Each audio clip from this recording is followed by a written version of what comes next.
when I was a young mom, I thought that all moms were supposed to do glitter crafts with kids. I very quickly learned that if I ever do glitter crafts with young children again, the only result of that's going to be that I will be the most sparkly person in the psych ward. Cannot do it. But I realized, look, if it involving your family in some absolutely grandiose plan that sounds amazing and exciting, and you have not thought through any details about how you are actually going to make this happen, I am your woman. So for my first comedy tour, I wanted to go on tour, but I had no agent, I had no manager, nobody would book me anywhere. I had people hang up on me. So I decided that I would just rent theaters all across the country on my own on my personal credit card. And I did it. Then I realized I spent all my money renting the theaters, and I had no money left over for staff. So I turned to the age-old tradition of child labor. I would knock on my kid's door like, hey, honey, do you want tater tots with dinner? And do you want to manage a national theater tour? And honestly, it was this great bonding thing between me and my kids. A little different, but it really worked. And they got so much mileage out of this experience. Can you even imagine? After that summer, when they reconnected with their little friends, their friends would be like, what did you do this summer? I rode the big slide at the water park. My kids were like, so I was in Toledo and the guys put the 36C gels on the lights, and I'm like, why do I even have a rider if you people aren't going to read it?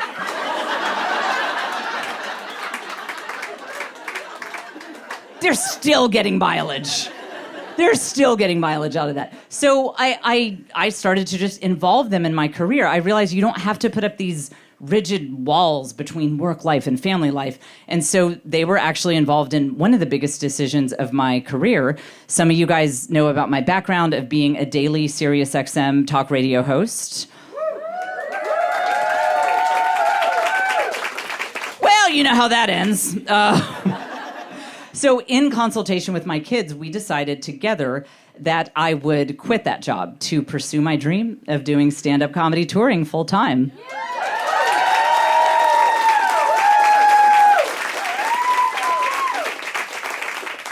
In March of 2020.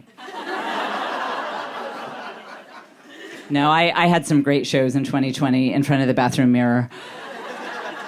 Granted, the audience was really drunk. Okay, here's actually something really funny about that. At the beginning of that year, my kids told me that I should make a vision board for what I want from my life. And they said, what you do is you take a piece of cardboard, you put pictures on it of what you want in your life. And one of my daughters said, so one of my friends says that whatever you put on your vision board will manifest. And she's from a hippie family. And I said, hey, we do not believe in manifesting. And they said, oh, because we're Catholic? I said, no, because I had a whole vision wall from Marky Mark back in the day. And he never showed up at my house, so that doesn't work. But I said, sure, I'll do it for inspiration. So I printed out pictures from the internet of all these different theaters and clubs that I wanted to tour to. And all of the pictures were from standing on the stage and then looking out at the venue. Very inspiring. So I filled the vision board. This is my tour. I put in big, huge letters, 2020 at the top, and I hung it up, and you know what happened next. I was like, okay, well, you can tell your hippie friend how this worked out. I think we know whose religion is the right one now. Then one day, that friend was over at our house, and she pointed something out. Do you know what kind of pictures venues have to put of their establishments on the internet? Can't have people in it for legal reasons. My 2020 vision board, she looks at it and says, Mrs. Fulwiler, your vision board is all of these theaters all over the country being empty.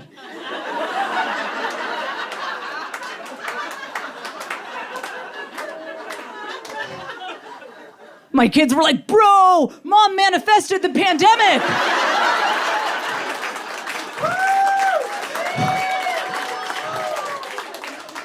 I'm sorry about that, guys. My bad. And so at first, when my career collapsed, I had no radio job, no comedy tour, I tried to put on a brave face. And I said to my kids, I said, listen, shoot for the moon. If you miss, you'll hit the stars. And one day, one of my daughters came home and she said, Mom, I know you don't believe any of that. And I found this at a coffee shop. It was a card that said, shoot for the moon. If you miss, you'll be in space where nobody can hear you scream.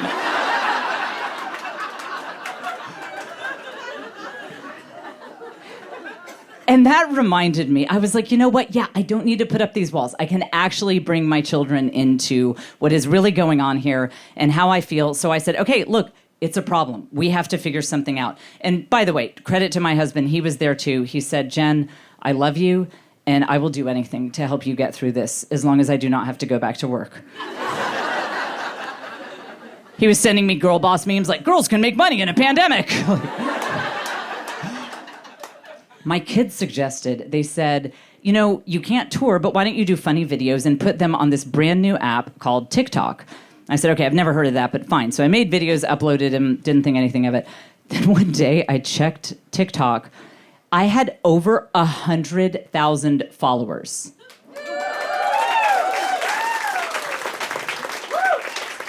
I said, kids, mommy is a TikTok star. They were like, this is the worst idea we've ever had. This is, no. So now I kind of have the ultimate parenting threat. The other day, nobody was doing the dishes. They were all passing the buck on whose turn it was to do the dishes. I said, okay, if these dishes aren't done in 10 minutes, I'm not taking away your phones. I'm getting out my phone. And I will open up my TikTok app, and I'm gonna dance. And if there is one thing they know about me, it is that I cannot dance. I'm like, hey guys, don't worry. I will be sure to shout out each one of you by name and the names of your schools. I'm like, what is that new dance? It's called the booty slap slap. I'll just be figuring it out while I do the dishes. I had 2 kids on dishes, 2 kids doing baseboard, 1 cleaning the fans. Man, I don't even have to say anything anymore. I'm like, ooh, dishes aren't getting done.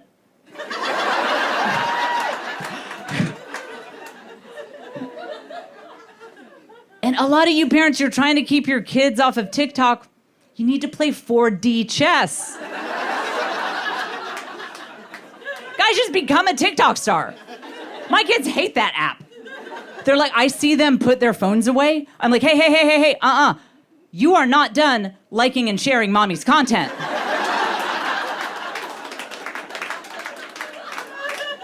I'm like, did you even leave a comment? Look, there are 6 of you. I could be crushing it in the algorithm. But getting my kids' advice on that, seriously, it saved my career.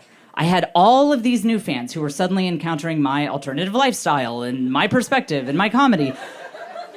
And it was really brought home to me one time when something went viral and somebody left a comment saying, hey, I'm a new fan, and I know this video was supposed to be funny, but I just wanted to let you know that it hit me in what is the darkest season of my life, and it gave me hope that maybe tomorrow will be a little better. And sincerely, I got choked up because really, that's why I do this. Life is hard, and I love being able to give people just a little break where they can just forget about their problems and laugh for a while. So I'm like, wiping tears out of my eyes. I was like, hey, one day I will be back on tour again. This hard time is going to end. Tell me what city you are in. I will invite you to my private green room. You can sit next to me. I will take you by the hand. I will look you in the eye, and I will pray with you. And I'll buy us a round of tequila shots just to make sure we have all the bases covered. And I said, I will tell you in person that it's all going to be okay. And they said, I'm a 14-year-old boy, so I'll have to ask my mom.